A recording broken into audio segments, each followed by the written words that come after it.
Good morning, all of you. How are you? I hope you all will be fine. This is Avinash Manikpuri and welcome to my YouTube classes. जैसा कि हम class 7 social science chapter number 18 humidity and rainfall के बारे में study कर रहे थे, ठीक है। आज हम इसका पार्ट 2 डिस्कशन करेंगे। पार्ट 1 में हमने water vapour, evaporation, condensation and different forms of condensation तक हमने स्टडी कर लिया था।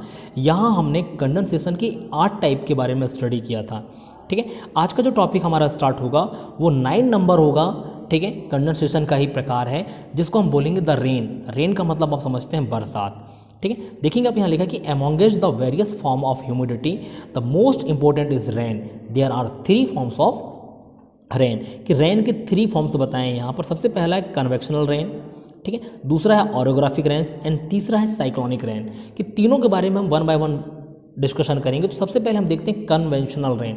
कन्वेक्शनल रेन का मतलब होता है संवहनी वर्षा, ठीक है।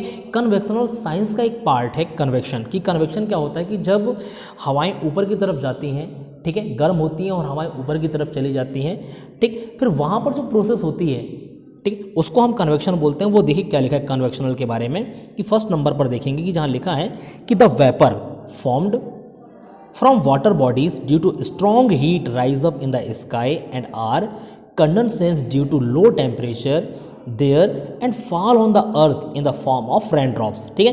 कि जब गर्म हवाएं ऊपर की तरफ जाती हैं तो वो जो सी है, ठीक है, पॉन्ड से या रिवर है, वहाँ से मॉइस्चर गेन करती है और ऊपर की तरफ जाती है। जब काफ़ी ऊपर की तरफ पहुँच जाती है और वहाँ टेम्परेचर जब लो हो जाता है तो वहाँ पर कंडेंसेंस की प्रोसेस होती है, ठीक है। कंडेंसेंस क्या होता है? कंडेंसेंस वाटर वेपर का वाटर के ड्रॉप में कन्वर्जन ही कंडेंसेंस कहलाता है, ठीक है। तो फिर वो रेन ड्रॉप के रूप में नीचे गिरने लगते हैं, उसको हम बोलते हैं कन्वेक्शनल रेन, ठीक है। आगे देखेंगे यहाँ लिखा कि this process is called convection and since the rainfall occur because of the above mention process is called convectional rain, ठीक है। तो जो प्रोसेस हो रही है उसको हम कन्वेक्शन बोलते हैं और इसके थ्रू यदि बरसात होती है तो उसको हम कन्वेक्शनल रेन बोलते हैं। यहाँ पर आपको क्लियरली इमेज पे दिख रहा होगा कि ये वेपर जो है वो ऊपर की तरफ जा रहा है, बादल की तरफ, ठीक है। फिर यहाँ पर बादल पे आप देखिए कि क्लाउड में क्या हो रहा है, कंडेंसेंस हो रहा है। सबसे पहले सी का वाटर ऊपर जा रहा है वेपर बनकर, ठीक है। वेपर बनने के बाद क्या हो रहा है कि ऊपर जो है कंडेंसेशन की प्रोसेस होती है और कंडेंसेंस होने के बाद ये वाटर वेपर जो है वाटर के फॉर्म पर नीचे की तरफ गिरने लगते हैं, ठीक है। सेकेंड नंबर पर आप देखेंगे ओरोग्राफिक रेन। ओरोग्राफिक रेन के बारे में मैंने आपको बताया था कि ओरोग्राफिक रेन को पर्वतीय वर्षा बोलते हैं, ठीक है। अब देखिए सबसे पहले आप इस इमेज को नोटिफाई कीजिए कि जो मॉइस्चर लेडन हवा है वो ऊपर की तरफ जा रही है, ठीक है। जब ये ऊपर की तरफ जाती है और ऊपर की तरफ जाने के बाद टेम्परेचर यहाँ भी लो होता है और ठंडी हो जाती है तो यहाँ पर बरसात होने लगती है। लेकिन इस तरफ के पार्ट में आपको दिख रहा है बरसात हो रही है, लेकिन इस तरफ के पार्ट पर बरसात नहीं हो रही है, तो इसको हम रेन शेडो एरिया या रेन शेडो रीजन बोलते हैं। हिंदी में इसको वृष्टि छाया प्रदेश बोलते हैं। देखिए ओरोग्राफिक रेन के बारे में क्या लिखा है यहाँ पर, when a mountain comes in the path of moisture laden winds from sea to land it start climbing the mountains, ठीक है। कि सबसे पहले यहाँ पर एक वर्ड लिया कि moisture laden winds. Moisture laden winds का मतलब होता है कि जो गर्म हवाएं हैं वो सी से मॉइस्चर को गेन कर जब ऊपर की तरफ जाती हैं तो उनके रास्ते पर यदि माउंटेन्स आ जाते हैं तो ये क्या करते हैं, क्लाइंब करने लगते हैं माउंटेन को। जैसे यहाँ पर दिख रहा है कि ऊपर की तरफ चढ़ रहे हैं, ठीक है, एरो इस तरफ बना हुआ है।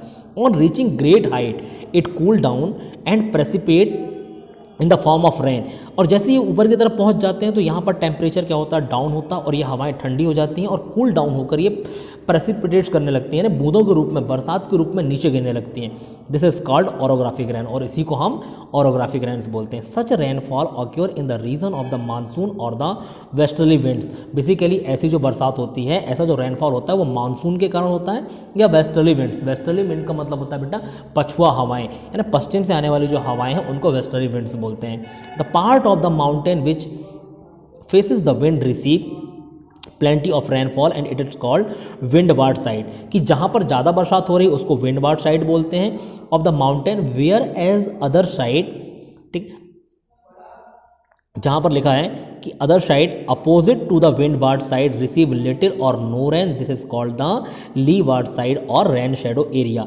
तो मैंने आपको बताया कि यहाँ पर कम बरसात होती है, ठीक है, इस एरिया पर, तो इसको हम रेन शेडो रीजन बोल देते हैं, ठीक है। नेक्स्ट यहाँ पर देखेंगे जहाँ पर लिखा हुआ है कि the western part of the western Ghat of India receive plenty rainfall, कि वेस्टर्न घाट का जो वेस्टर्न पार्ट है वहाँ पर ज़्यादा बरसात होती है, एंड ईस्टर्न पार्ट जो है वेस्टर्न घाट का वहाँ पर कम बरसात होती है, तो ईस्टर्न पार्ट को रेन शेडो एरिया कहा जा सकता है। नेक्स्ट नंबर पर देखेंगे, थर्ड नंबर पर साइक्लोनिक रेन। साइक्लोन, ठीक है, साइक्लोन वर्ड से आप लोग फैमिलियर होंगे कि साइक्लोन क्या होता है, चक्रवात को हम साइक्लोन बोलते हैं। तो देखिए यहाँ लिखा है कि when the hot and cold air meet, the hot air rises upward and the cold air pushes to occupy the low pressure area.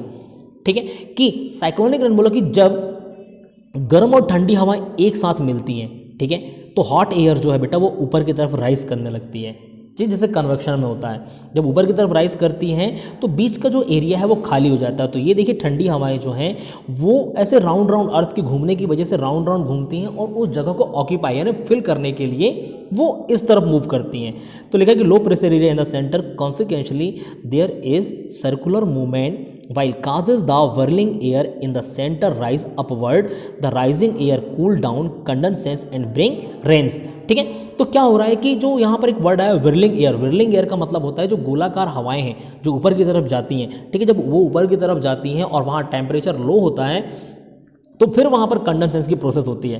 Condensation की प्रोसेस होने के बाद बरसात होने लगती है और इस टाइप के रेनफॉल को साइक्लोनिक रेनफॉल कहा जाता है। During winter the north western India receive cyclonic rainfall. अब विंटर के समय यदि हम नॉर्थ इंडिया पर देखें, ठीक है, क्या नॉर्थ वेस्टर्न इंडिया यानी नॉर्थ वेस्ट पार्ट यदि आप देखें इंडिया का, ठीक है, अब नॉर्थ वेस्ट आप समझते होंगे जैसे ये जम्मू एंड कश्मीर का एरिया मान के चलिए, तो नॉर्थ वेस्टर्न पार्ट यानी ये राजस्थान वाला जो पार्ट होता है उसको हम नॉर्थ वेस्टर्न पार्ट बोलते हैं। तो उस एरिया में, ठीक है, विंटर के समय बरसात होती है किससे, साइक्लोनिक रेन से। चलिए नेक्स्ट यहां पर है रेन गेज। अब रेन गेज किसको बोलते हैं, सबसे पहले आप ये इमेज देख लें, ये इमेज रेन गेज का है। ठीक है, अब देखिए कि बरसात का पानी इस बीकर पर जा रहा है, फिर बाद में इसके थ्रू मेजरमेंट किया जाता है कि कितने सेंटीमीटर बरसात हुई। तो उसी के बारे में कि the instrument use to measure the amount of rain at a particular place at a particular time is called rain gauge. कि रेन गेज किसको बोला जाता है, कि मेजरमेंट होता है जब हम बरसात को मेजर करते हैं, कि एक इंस्ट्रूमेंट होता है कि हम अमाउंट ऑफ रेन को मेजर करने के लिए जिसका यूज़ करते हैं तो उसको रेन गेज कहा जाता है। ज़्यादा कुछ खास नहीं, इस पर आप देख लीजिए, लिखा है कि this instrument has a cylindrical drum. ये दिख रहा है आपको सिलेंडर के जैसा एक ड्रम है, which is close the bottom, bottom से क्लोज होता है, but has a funnel on the top, और टॉप पर एक फनल लगी। आप देखिए इसको फनल बोलते हैं, कुछ चाड़ी जैसी आकृति होती है, इसको फनल बोलते हैं। ठीक है, below the funnel it placed a glass bottle in the drum and glass measuring tube with a unit on centimetre scale. और अंदर आपको दिख रहा है ये ग्लास लगा है, ठीक है, इसकी जो यूनिट होती है वो सेंटीमीटर में होती है, जो इसमें आपको दिखाई दे रहा है, तो वो लगा होता है। और मैं आपको थोड़ा सा बता देता हूँ कि क्या किया जाता है कि 24 घंटे के अंदर जितना पानी इसमें कलेक्ट होता है उसको हम मेज़र करते हैं कि कितना सेंटीमीटर आया। जैसे आपको यहाँ पर क्लियरली ये हाइट दिख रही है वाटर की, ठीक है, मान के चलिए कि ये हाइट जो है वो 1 सेंटीमीटर है, तो हम क्या बोलेंगे कि 24 घंटे में 1 सेंटीमीटर बरसात हुई। ठीक है, तो ये होता है रेन गेज का काम।